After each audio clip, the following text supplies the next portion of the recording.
ঘরের মাঠে অটল বিহারী বাজপেয়ী একনা ক্রিকেট স্টেডিয়ামে লখনৌ মুখোমুখি হয়েছিল রাজস্থান রয়্যালসের সঙ্গে।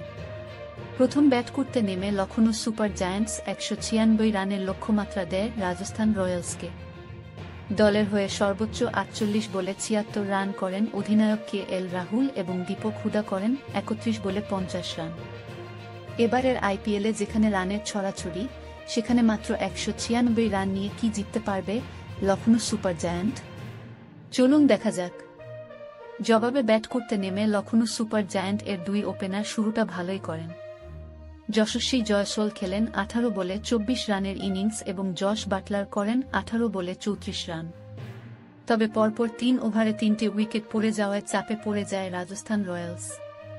যশস্বী জয়সওয়াল, জশ বাটলার এবং রিয়ান পরাগ আউট হয়ে যাওয়ার পর মনে হচ্ছিল রাজস্থান রয়্যালস ম্যাচটি জিততে পারবে না।